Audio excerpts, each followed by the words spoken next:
आज तक न्यूज़ के मुअज़्ज़ज़ नाज़रीन अस्सलाम वालेकुम। मुअज़्ज़ज़ नाज़रीन इकराम, इससे पहले आप इस कहानी के 274 एक साथ सुन चुके हैं। अब किस्त 275 मुलाहिज़ा फरमाए। दफातन अंदर से खुमार आलूद मगर टकराती हुई सी आवाज़ उभरी। कौन है किटी? मैंने सफ्दर को बहुत मुख्तलिफ आवाज़ में बातचीत करते सुना था, लेकिन उस वक्त भी मैंने उसे पहचान लिया। यह सफ्दर ही की आवाज़ थी। वो नशे में मालूम होता था। किटी यकीनन यही दिलचस्प और अजीब तरीन खात्मा थी जो उस वक्त नहायत इत्मीनान से मुझसे हम कलाम थी। किटी ने मुझे पीछे आने का इशारा किया और मैं अपने हवास को संभालता उसकी रहनुमाई में चल दिया, क्योंकि वो किसी भी तरह रहनुमाई की अहल मालूम नहीं होती थी। वो तो रास्ता भुलाने वालों में से थी। वो सीधा मुझे तवील अरीज लाउंज में ले गई, जहाँ सफ्तर एक सोफे पर नीम दराज था।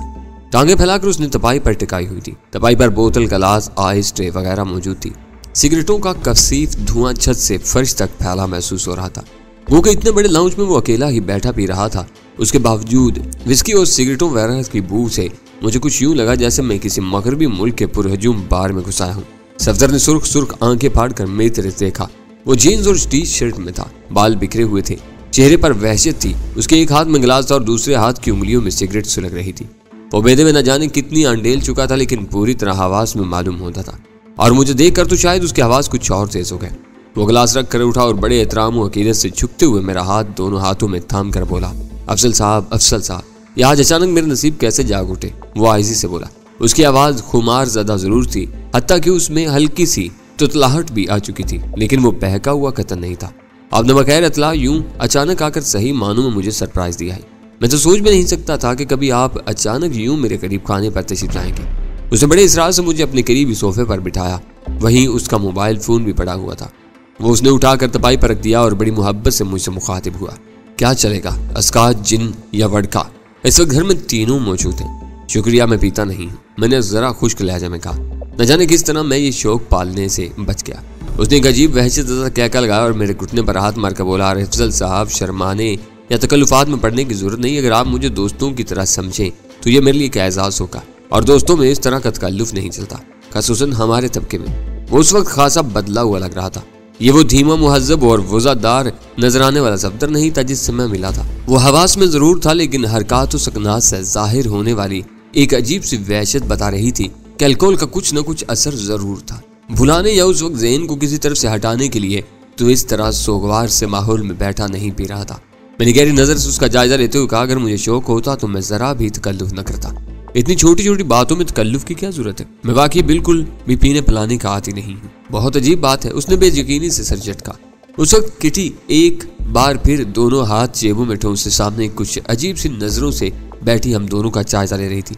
सफदर उससे मुखातिब हुआ, रही अहमक लड़की, अफजल साहब आए हैं, इनकी कुछ खातिर मदारत कर। तुझे मालूम नहीं है, ये बहुत बड़े आदमी है। मुझे मालूम हो चुका है। उसने मेरा विजिटिंग कार्ड उंगलियों में घुमाते हुए उसे दिखा, लेकिन मेरी समझ में नहीं आ रहा इनकी क्या खातिर मदारत करूं। ऊपर कमरे में ले जाऊं इन्हें? अहमक उल्लू की पट्टी। सफदर ने गोया उसे खींच कर मारने के लिए इधर उधर कोई मौजू चीज तलाश की जो उसे नहीं मिली।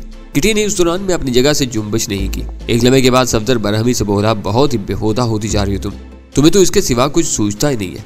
अफजल साहब के लिए खाने पीने के लिए कुछ लाओ, मुझे बस एक कोल्ड ड्रिंक ला दो, मैंने धीमे लहजे में कहा। बहुत कमाल की मुलाजमत ढूंढी है आपने, मैंने नीची आवाज में किटी के जाने के बाद कहा। मैंने आज तक किसी घर में ऐसी मुलाजमा नहीं देखी। मुलाजमा क्या है जी, बस है। उसने मतोहिश सी हंसी के साथ जुमला अधूरा छोड़ दिया। इसकी मेहरबानी, एक घर संभाले हुए है, मूड ना हो तो कोई काम नहीं करेगी। आपको पसंद है तो आप ले जाएं।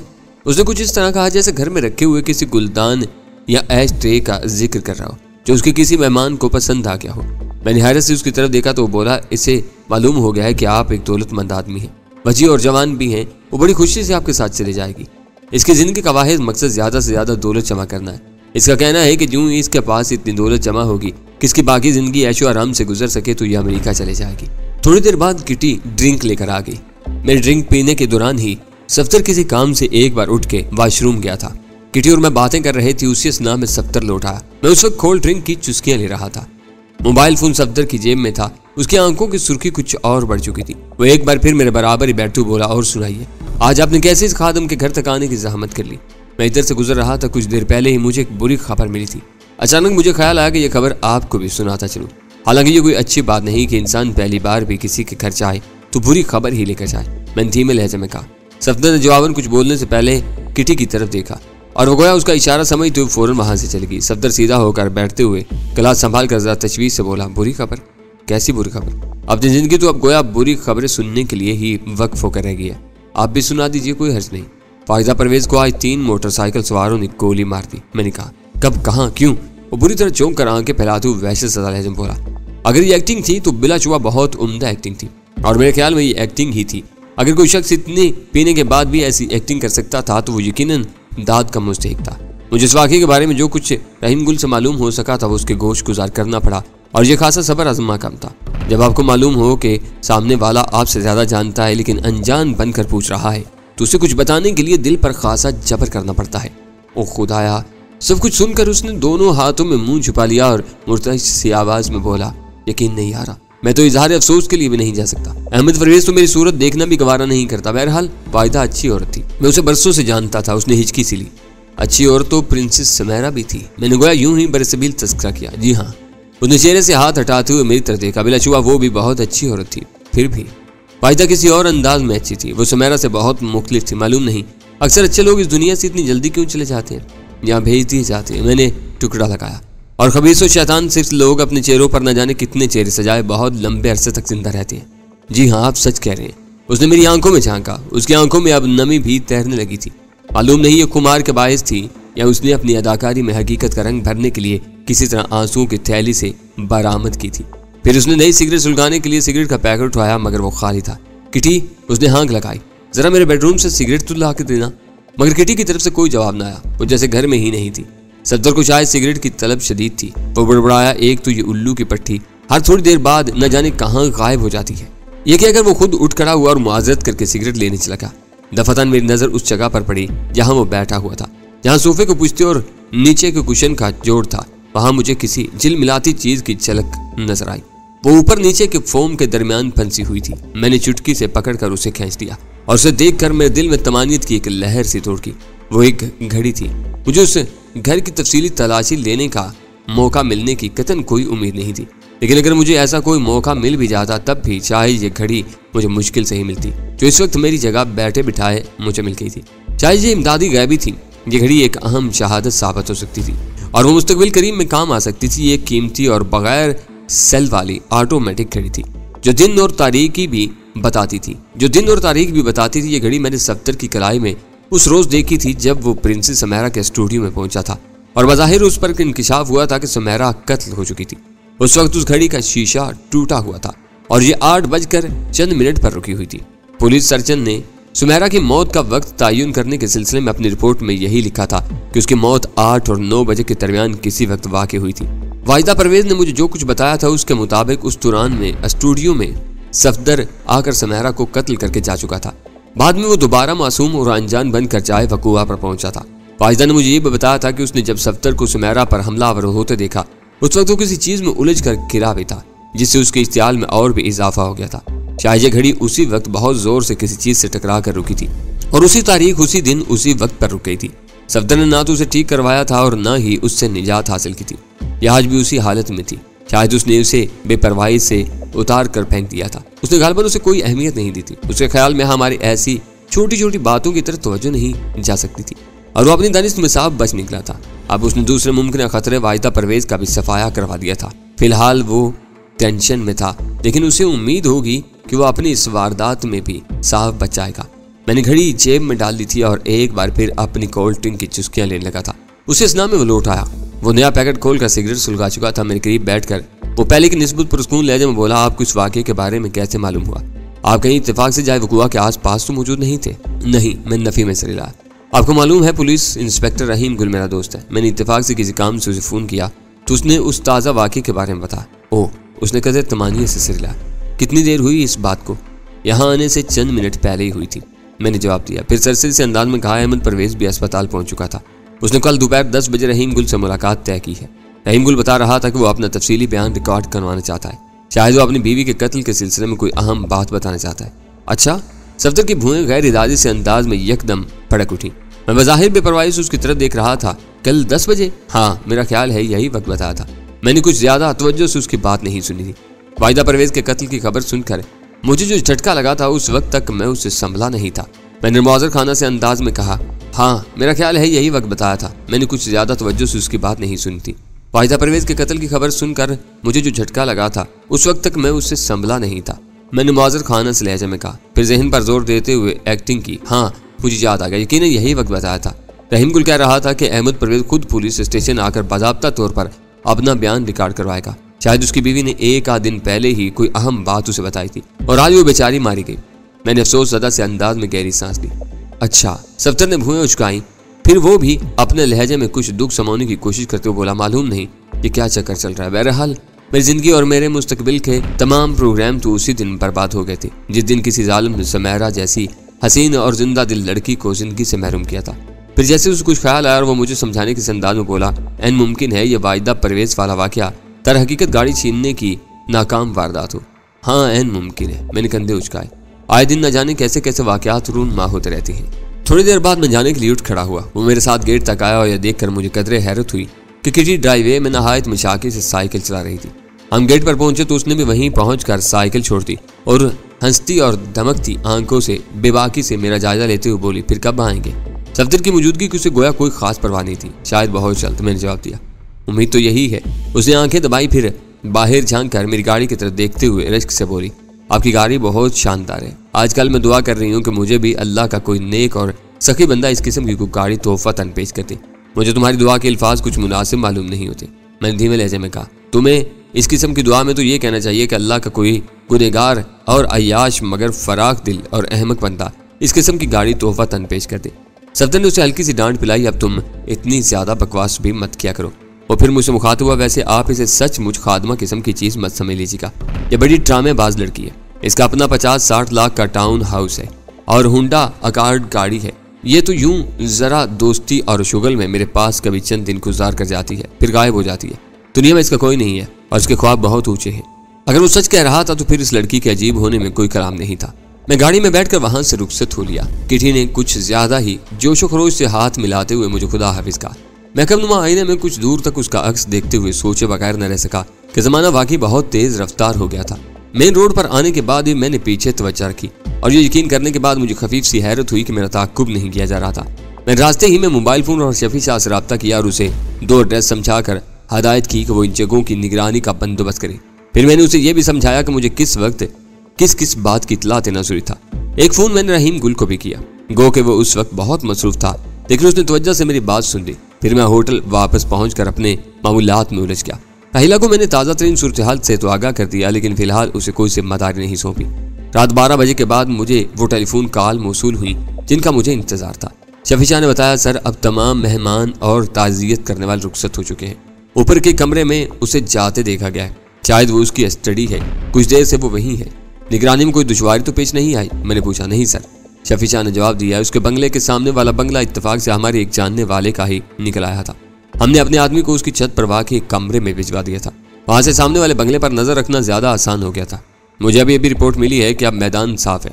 सामने वाले बंगले पर सकूत छा चुका है। ठीक है, कोई भी जरूरी बात हो तो फौरन मुझे इत्तला करना। मैंने ये कहकर सिलसिला मुनक़ता कर दिया। चंद सेकंड बाद मैंने एक नंबर मिला है। दूसरी तरफ से जो मर्दाना आवाज सुनाई थी उससे ख़नूदगी और थकन आया थी। अहमद फरीद साहब से बात करवाओ। मैंने तुमखाना लहजे में कहा। सर वो बहुत थके हुए हैं और उन्होंने कहा है कि वो किसी से बात नहीं करेंगे। आपको शायद मालूम ही हो इस घर पर क्या हादसा गुजरा है। वो कोई खासा मुहज्जब और शाइस्ता मुलाजिम मालूम होता था। मैंने उसकी बात काटते हुए कहा, मुझे उसी हादसे के बारे में उससे बात करनी है। तो मुझे मेरा नाम बताओ और कहो मुझे सिर्फ ताज़ियत ही नहीं करनी, मेरी बात ताज़ियत से कहीं ज्यादा अहम है।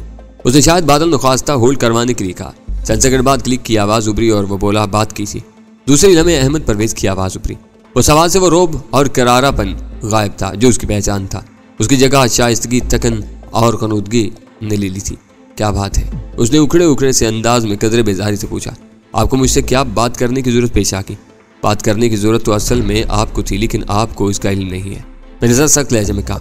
मैं नहीं चाहता कि आपका अंजाम भी आपकी बीवी जैसा हो, इसलिए मैं आपसे बात करने में अपना कीमती वक्त और तवानाई सर्फ कर रहा हूँ। मेरा अभी और इसी वक्त आपसे मिलना जरूरी है। फिर मैंने कुछ और वजाहत की कि मेरा इससे मिलना क्यों जरूरी था। ठीक है, आ जाइए। मेरी बात खत्म होने पर वो शिकस्त खौरदा से अंदाज में बोला। मैंने फोन बंद किया और फौरन ही होटल से निकल कर चल पड़ा। उस बार मैं अपनी गाड़ी में रवाना नहीं हुआ। मैंने होटल के कामों में इस्तेमाल होने वाली एक आम और सस्ती सी गाड़ी निकाली, ताहम उस पर होटल का नाम या कोई नाम वगैरह नहीं था। इस बार भी मैं ताकुब के सिलसिले में होशियार रहा। सड़कों पर ट्रैफिक बहुत कम था। बहुत जल्द मुझे अंदाजा हो गया कि कोई मेरे ताक़ुब में नहीं था। चंद मिनट बाद ही मेरी गाड़ी डिफेंस में अहमद परवेज के शानदार बंगले से कुछ दूर ले जाकर रोकी। गाड़ी मैंने एक दूसरे बंगले के गेट के करीब छोड़ दी और पैदल अहमद परवेज के बंगले पर पहुंचा। बंगला क्या, एक छोटा मोटा किला था। उसकी चारदीवारी और गेट काफी ऊंचा था। दीवार जर्द पत्थर की थी। मैंने कॉल बेल का बटन दबाया तो घंटी अंदर नहीं बल्कि गेट के करीब ही कहीं बजी। उसका जवाब में गेट या बगली गेट नहीं खुला और ना ही इंटरकॉम पर कोई आवाज उपरी, बल्कि गेट में छोटा सा एक मुस्ततिल शगाफ पैदा हो गया और दो बड़ी बड़ी मूंछों ने बाहर झांका। एक लम्हे की ताखीर से मुझे अंदाजा हुआ कि उन मूंछों के साथ एक अदद चेहरा भी मुंसलिक था, मगर मूंछें इतनी बड़ी थीं कि चेहरा जिमनी सी चीज मालूम होता था। दो सुरसुर आंखों ने मुझे घूरा, फिर काट खाने वाले अंदाज में पूछा, क्या बात है? ये कार्ड अहमद परवेज को भेजो। मैंने सख्त लहजे में कहा और अपना विजिटिंग कार्ड मूंछों के नीचे तकरीबन घुसेड़ दिया, जहां मेरे अंदाजे के मुताबिक उसका मुंह होना चाहिए था। वो हड़बड़ा कर पीछे हटा और मूंछों की जगह मैंने एक हाथ नमूदार होते देखा। उसे कार्ड थाम लिया और एक झटके से बोला, अच्छा। उसके साथ ही छोटी सी खिड़की बंद होगी। मुझे चंद मिनट बंगले के सामने टहलना पड़ा। आखिर बगली गेट खुल गया और मूंछों वाली क्रांडियल शख्स ने मुझे अंदर आने का इशारा किया। वो बैक वक्त 2 हथियारों कलाशनकोफ और मौजरों से मुसल्ला था। कोई बाई नहीं था कि उसके नेफे में टीटी और ढीली ढाली फ्राक नुमा कमीज की जेब में पिस्तौल भी मौजूद रहा हो। उससे चंद कदम पीछे मार्बल के एक फुटपाथ नुमा रास्ते पर एक बावर्दी मुलाजिम मेरा मुंतजिर था। उसकी रहनुमाई में मैं एक हाल से गुजरकर सीढ़ियों के जरिए ऊपर पहुंचा। तमाम रास्ता दबीज कालीन से ढका हुआ था। कलानुमा इस तवील व अरीज बंगले पर उस वक्त मौत का सकूत तारी था। कालीन की वजह से हमारे कदमों की आहट तक नहीं ऊपर रही थी। एक टेरेस पर रुककर मुलाजिम ने सामने चंद कदम के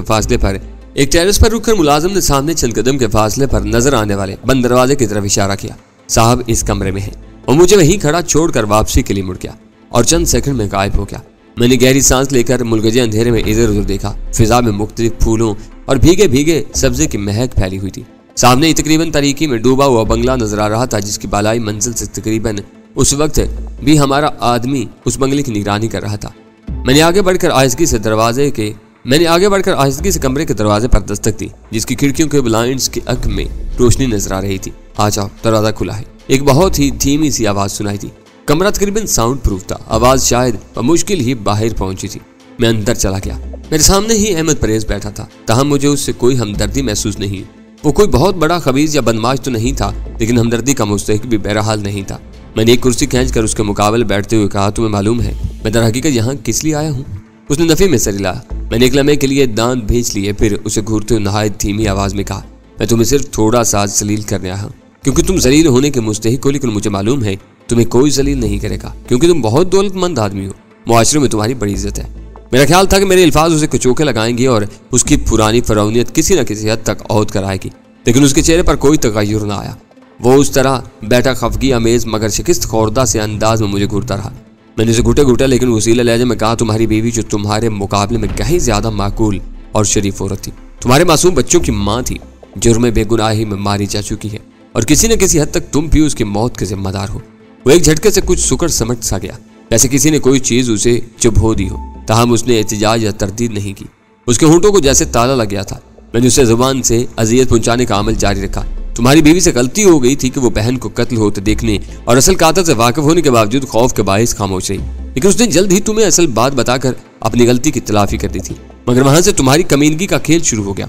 तुमने भी जुबान बंद रखी और उससे भी जुबान बंद रखने पर कायल कर लिया। वो शौहर परस्त औरत दबक कर बैठ गई थी।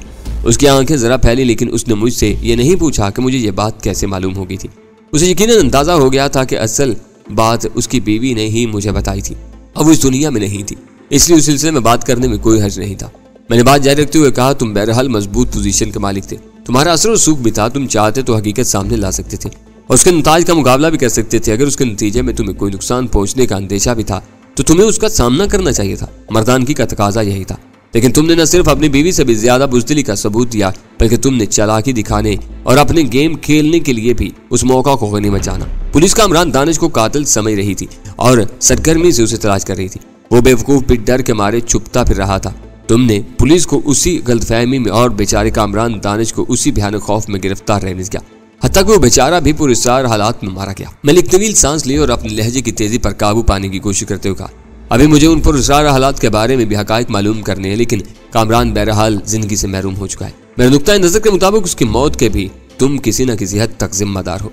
कभी कभी सही वक्त पर बोला हुआ एक सच बहुत सी जानें बचा सकता है, बहुत सी तबाहियों को टाल सकता है। कोई एक इंसान जरा सा खतरा मोल लेकर जमीर की आवाज पर लब्बैक कहते हुए बहुत से इंसानों की बका का सम्मान कर सकता है, मगर वो ऐसा नहीं करता। मैंने कुछ और नफरत से उसे घूरा। तुम्हारे इस तर्ज अमल की वजह कोई और शायद न समझ लगे, लेकिन मैं समझ गया हूँ। मैंने उस पर बहुत से कपाया है। तुमने अपनी बीवी को भी अजियत में मुबतला रखा। वो बेचारी चक्की के 2 पार्टों में पिसती रही। उसे शौहर की खुशनुदी अजीज थी, इसलिए उसने जुबान बंद रखी। लेकिन दूसरी तरफ मकतूला बहन की मोहब्बत भी जोश मारती थी और ये ख्वाहिश भी शिद्दत से उभरती थी कि इंसाफ के तकाजे पूरे हों, असल कातिल को सजा मिले। असल कातिल को शायद शुरू ही से शुबा हो चुका था कि तुम्हारी बीवी हकीकत से आगाह है, कि अभी आंखें तुम्हारी बीवी की निगरानी करने लगी थी, चाहे तुम्हारे घर के फोन भी टेप हो रहे हों। हत्ता कि उस मौत ने उसे आन ही लिया जिसके खौफ से उसने इब्तिदा ही में जुबान को ताला लगा लिया था। यह भी गनीमत था कि मौत से कबल उसने ये राज कम अज कम मुझ तक मुंतकिल कर दिया था, वरना तुम्हारे सिवा कोई भी उससे वाकिफ न होता। और अब उसकी मौत के बाद चाहे तुम और भी ज्यादा सख्ती से जुबान बंद कर लेते, क्योंकि अब तो तुम्हारी पोजीशन ज्यादा शर्मनाक हो गई है। इतनी देर में पहली बार अपनी आरामदेह कुर्सी पर कसमस आया। मैंने गहरी सांस लेकर कहा, शुक्र करो कि मैंने इस मामले में टांग अड़ा दी है, वरना वाहिदा के बाद शायद अब तुम्हारा नंबर होता। सुमेरा के कत्ल से जो सिलसिला शुरू हुआ है वो न जाने कहाँ जाकर रुकता। उस तमाम अरसे में तुम्हारी जुबान बंद रखने की बड़ी वजह सिर्फ और सिर्फ लालच था। कामरान दानिश के रूप में तुम्हें बहुत ही अच्छा कुर्बानी का बकरा नजर आ गया था और तुमने उसी को पुलिस का टारगेट बना रहने दिया, सिर्फ इसलिए कि तुम्हें उसकी कानूनी पोजीशन का इल्म हो गया था। तुम्हें पता चल गया था कि अगर वो सामने आ गया और बेगुनाह साबित हो गया तो सुमेरा के शौहर की हैसियत से प्रिंस सईद की वसीयत के मुताबिक वो आदि प्रिंस इंडस्ट्रीज और दूसरे असासों का मालिक हो जाता। वो रातों रात मुइज़ाती अंदाज में गोया फकीर से बादशाह बन जाता। लेकिन तुमने ये गवारा न किया। एक तो वो दूसरा आधा हिस्सा भी तुम्हें अपनी तरफ आता दिखाई दे रहा था, दूसरे शायद एक मुफलिस सुखलाज नौजवान का रातों रात तुम्हारी हमसरी के मुकाबल होना भी तुम्हें गवारा नहीं था। ये तुम्हारी जिद अना और फिरौनियत पर एक ताज़ियाना था। तुम्हें अपनी अना, जिद और रौनक भी तो बहुत अजीज है ना। दौलत के लालच के साथ साथ ये एक बड़ी खराबी है। पहली बार उसके हल्क से खफीफ सी एक आवाज बरामद हुई। उसने हाथ उठाकर रहम तलब से अंदाज में मुझे खामोश होने का इशारा किया, लेकिन मैंने बात जारी रखी। तुमने अपने हाथ से किसी को कत्ल नहीं किया, किसी के कत्ल का हुक्म नहीं दिया और बाकायदा तौर पर किसी के कत्ल की साजिश तैयार नहीं की। इसके बावजूद तुम किसी कातिल से कम नहीं हो। तुम ही खामोश कातिल हो। तुमने अपनी खामोशी से 3 सादा दिल, बेजरर और शरीफ इंसानों को कत्ल किया है। उसके दोनों हाथ कुर्सी के हत्थों पर थे। उसने इतने जोर से हत्थों को पकड़ा हुआ था कि उसकी उंगलियां सफेद सफेद सी दिखाई देने लगी थी। उसने नफी में सर हिला। उसकी सुर्ख आंखों में नमी झिलमिलाने लगी थी। मैंने बेरहम से लहजे में कहा, अब आंसू बहाने की कोशिश न करना। आंसू बहाने का वक्त अब गुजर चुका है। तुम अगर चाहते तो कामरान दानिश अपनी वफादार बीवी और ड्राइवर को मरने से बचा सकते थे। अब तुम अपनी स्याह सोच पर सफेदी फेरने की कोशिश मत करो। अचानक मेरी जेब में मौजूद मोबाइल फोन की घंटी बज उठी। वो खौफजदा से अंदाज में तकरीबन उछल पड़ा। मैंने मोबाइल फोन जेब से निकाला तो अहमद परवेज थूक निकल कर रह गया था। उसके अंदर यकीनन जबरदस्त शिकस्त और रेख जारी थी और उसने मेरी किसी बात की तरदीद नहीं की थी। उसका मतलब था कि मेरे अंदाजे दुरुस्त ही थे। खौफ और बदहासी भी उस पर गलबा पा चुकी थी। मुझे उसकी हालत देखकर खुशी हुई थी। मैं चाहता था वो कुछ न कुछ अज़ियत से गुजरे।